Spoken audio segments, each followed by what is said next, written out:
What's up, guys? Today we're going to talk about how to get into Johns Hopkins University, which is located in Baltimore, Maryland. I've got 4 tips for you, which, if you apply them all to your life and your application, will greatly increase your chances of getting into JHU. Let's start with tip number 1.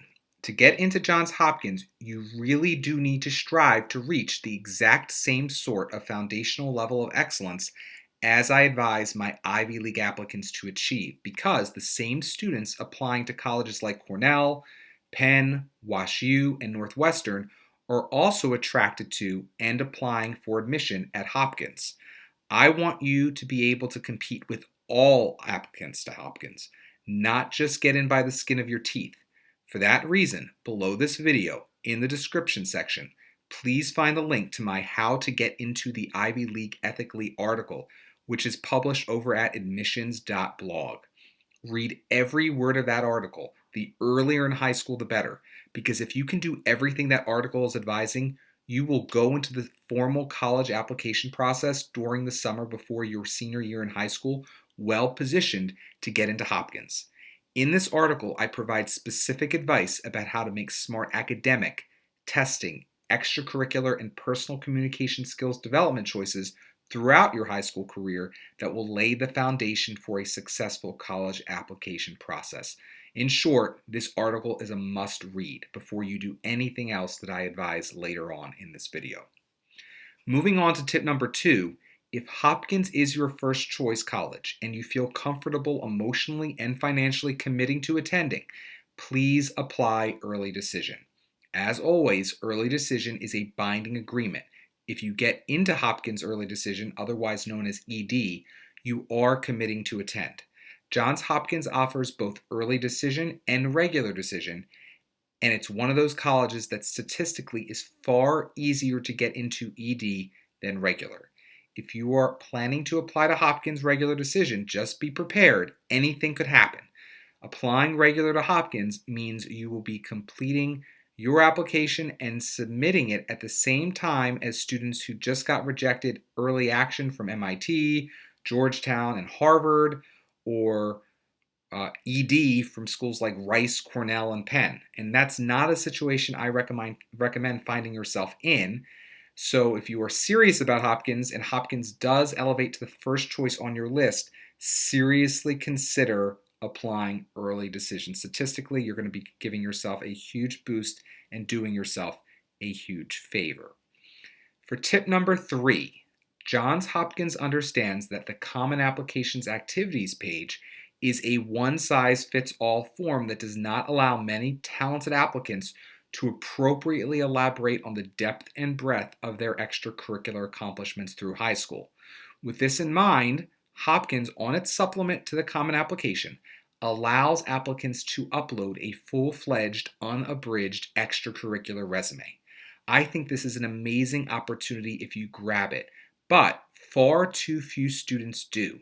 Believe it or not, a lot of students will upload nothing in this optional portion of the Johns Hopkins supplement.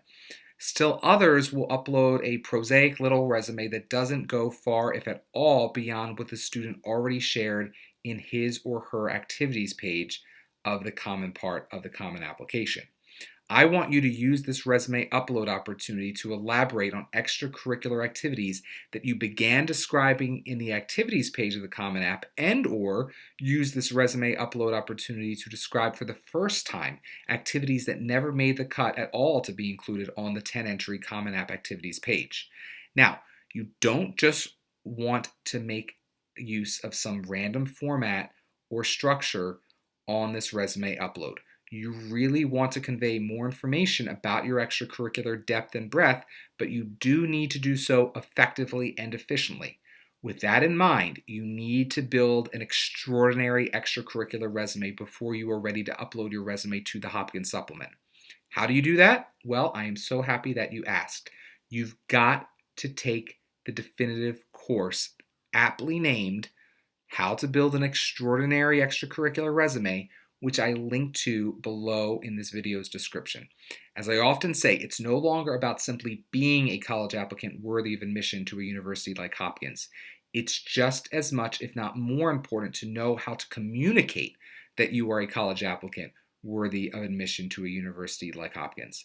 This online extracurricular resume building course will help you do just that vis-a-vis the very important, yet often overlooked, optional resume upload button on the Hopkins supplement to the Common Application. That was a mouthful. All right, let's move on to point and tip number 4, which is the final big point I want to make and tip I want to give for this video for how to get into Hopkins. On Hopkins Supplement to the Common Application, there is not just a place for you to upload a resume. There is also a very important writing opportunity. The prompt is as follows, quote, write a brief essay, 300 to 400 words, in which you respond to the following question. Successful students at Johns Hopkins, make the biggest impact by collaborating with others, including peers, mentors, and professors. Talk about a time, in or outside of the classroom, when you worked with others and what you learned from the experience, end quote. Sadly, a lot of students screw up their responses to this prompt because they treat it as a narrative resume entry.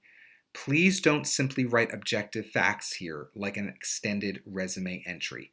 Instead, you need to make sure to frame your response as a short essay with a small thesis, a small body that supports the thesis, and a small conclusion that goes a step beyond the thesis. And make sure that this short essay is highly subjective and emotive in nature. What I mean by this is if you want to write, let's say, about collaborating with others on your debate team, you need to dive in deeply with a very specific one-off story showing your collaboration with others and learning from this collaboration. You don't want to simply write a big picture, generality-oriented essay while extolling the general virtues of collaboration. You need to show a very specific time when you collaborated with others and got real value added from the experience. Ideally, you also want to select a time when you may have had initial doubts about the collaboration or worked through struggles while collaborating, but saw it through nonetheless, and upon completing the collaboration and coming out on the other end, are very glad that you did. The best essays, no matter the prompt, always show personal growth. So you want to do all of that in the first 2/3 of the essay or so, and then in the last third of the essay, you need to explain on a more macro level why this episode has been very important in your personal development as a person, of course, and as a student and as a collaborator, and why it should be important to Hopkins in the context of Hopkins getting to know you better. Now, you don't need to, and you probably shouldn't mention Hopkins by name in this essay, but you must put into context how the lessons you learned from this collaboration have altered your value system and approach to collaboration moving forward. In this way, Hopkins will be able to get a good, clear picture of how you would engage with others on its campus in the event you are accepted and ultimately attend. So please take this piece of writing extremely seriously, as it's the only Hopkins-specific one that you get, and it allows you to illustrate your value system by your choice of collaboration to elaborate on, how you describe your actions in this collaboration, and what you got out of this collaboration. So that's it. If you want more personalized college admissions coaching and college application feedback, please visit CollegeMeister.com, where you can sign up to work with me, Craig Meister, one-on-one. And feel free to watch this video over again and make sure you absorbed all the important information that I shared. Please also consider subscribing to my YouTube channel and sharing it with your friends. And finally, it gets colder in Baltimore than some people may realize.